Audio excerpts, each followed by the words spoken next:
डुबकी लगा करके वहां पर पुण्य के भागीदार बने हैं। बहनों और भाइयों,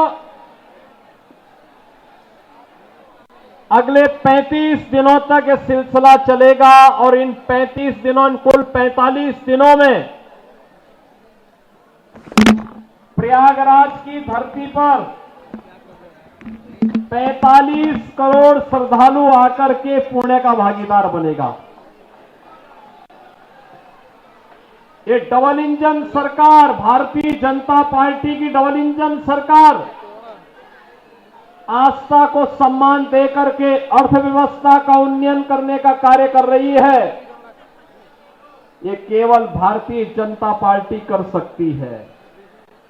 आस्था का भी सम्मान है और अर्थव्यवस्था को उसके माध्यम से एक नई गति देने का भी वहां माध्यम बना हुआ है। उत्तर प्रदेश सरकार और केंद्र सरकार ने मिलकर के महाकुंभ के महाआयोजन में 7,500 करोड़ रुपए खर्च किए, लेकिन इससे उत्तर प्रदेश की अर्थव्यवस्था में 2 लाख करोड़ रुपए से अधिक की वृद्धि होने वाली है। लाखों नौजवानों के लिए नए रोजगार का सृजन होने वाला है।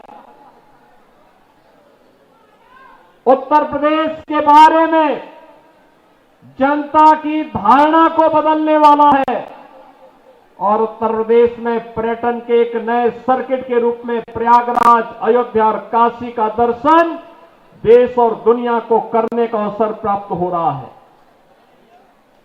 बहनों और भाइयों, अनुमान करिए आज से 10 वर्ष पहले उत्तर प्रदेश के बारे में लोगों की क्या धारणा बन चुकी थी।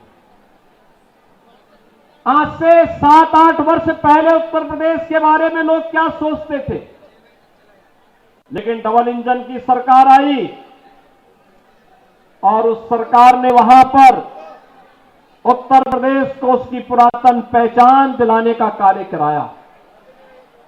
आज उत्तर प्रदेश में क्या नहीं है,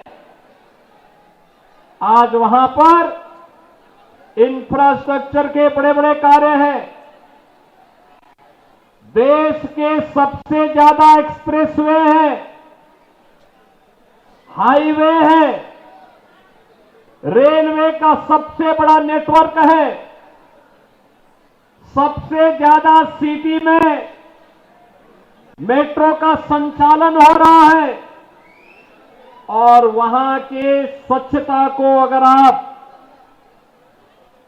तुलना करेंगे तो आपको आज नजर आएगा। ज्यादा दूर मत जाइए, दिल्ली से लगे हुए उत्तर प्रदेश के महानगरों को देख लीजिए और दिल्ली के अंदर आम आदमी के कारनामों को आप तुलना कर लीजिए तो आपको अंतर स्पष्ट नजर आ जाएगा। और मैं इसीलिए आपसे कहने के लिए आया हूं, दिल्ली की यात्रा आज से प्रारंभ नहीं होती।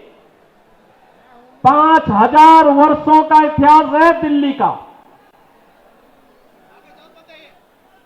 दिल्ली की 5,000 वर्षों के इस इतिहास में कभी ये दिल्ली इंद्रप्रस्थ के रूप में जानी जाती थी।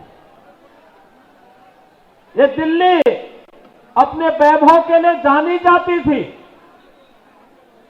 दिल्ली के कार्य आज से 10 वर्ष पहले तक मॉडल के रूप में देखे जाते थे। लेकिन बहनों और भाइयों, आज मुझे जब दिल्ली चुनाव प्रचार की दृष्टि से तमाम मार्गों को जाना पड़ा तो यहां पता ही नहीं लग रहा था कि सड़क है या गड्ढा है, गड्ढे में सड़क है या सड़क में गड्ढा है। और इसीलिए मुझे 1 घंटा लेट हुआ आज के कार्यक्रम में आने में। मैं भौचक था यहां पे देख करके कि राष्ट्रीय राजधानी दिल्ली की सड़कों की दुर्गति। और बहनों और भाइयों, यही नहीं, जब मैंने सड़कों पर गंदगी का ढेर देखा, कूड़ा पड़ा हुआ है, प्लास्टिक से सड़कें पटी हुई है, गंदगी का ढेर जगह जगह लगा हुआ है। गंदगी के बड़े बड़े पहाड़ दिखाई दे रहे हैं। सीवर लाइन सड़कों पे बह रही है। और दिल्ली, अभी तो ये जनवरी चल रहा है, आप देखना फरवरी के बाद जब पेयजल का संकट आता है, टैंकर माफिया यहां पे हावी होगा, तब का क्या दृश्य होता है। बहनों और भाइयों, ये दुर्गति करने का सबसे बड़ा अपराधी कोई है तो और कोई नहीं, अरविंद केजरीवाल नाम का जीव इसका सबसे बड़ा अपराधी है,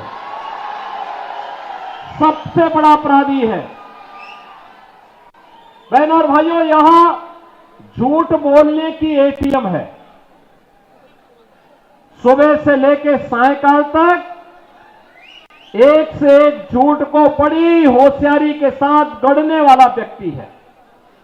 और पिछले 10 वर्षों में दिल्ली की जनता को कैसा झूठों वायदे करते करते उन्होंने दिल्ली को नरक बना दिया है। और दिल्ली के आम आदमी पार्टी की सरकार के कारनामों का पाप आज उत्तर प्रदेश के मथुरा, वृंदावन जैसी पावन नगरी और आगरा जैसी पर्यटन नगरी को ही भुगतना पड़ रहा है। जब यमुना जी का पानी यहीं दिल्ली में एक नाले में तब्दील हो जाती है। नमामि गंगे परियोजना के माध्यम से एक और गंगा के पानी को प्रधानमंत्री मोदी जी के विजन के कारण, उनके नेतृत्व में अविरल और निर्मल उत्तर प्रदेश के अंदर बना दिया गया। उसका परिणाम है कि प्रयागराज में आप जाएंगे, कल आपने देखा होगा कि उत्तर प्रदेश सरकार का पूरा मंत्रिमंडल, 54 सदस्यीय मंत्रिमंडल ने संगम में डुबकी लगाई। एक साथ आनंद की अनुभूति, पूर्ण का लाभ हमने प्राप्त किया। इसलिए क्योंकि अब प्रयागराज में मां गंगा का जल बहुत शुद्ध है, त्रिवेणी में जल बहुत शुद्ध है। नमामि गंगे परियोजना का लाभ वहां लिया गया, उसे पूरी ईमानदारी के साथ लागू किया गया। लेकिन दिल्ली के अंदर यमुना की शुद्धि हो, इसके बारे में कभी कोई चिंता से अरविंद केजरीवाल ने और उनकी टीम ने नहीं किया। मैं पूछना चाहता हूं और मैं उनसे चुनौती भी देता हूं, जैसे उत्तर प्रदेश के प्रयागराज की त्रिवेणी में उत्तर प्रदेश सरकार के सभी मंत्रियों ने कल मेरे साथ डुबकी लगाई है। अरविंद जी, एक दिन आप भी अपने मंत्रियों के गिरोह को लेकर के जाइए और यमुना जी में डुबकी तो लगाइए थोड़ा। दिल्ली की जनता भी देखेगी कि आपने अपनी विरासत की इस पावन नदी को कहां रख करके छोड़ा है।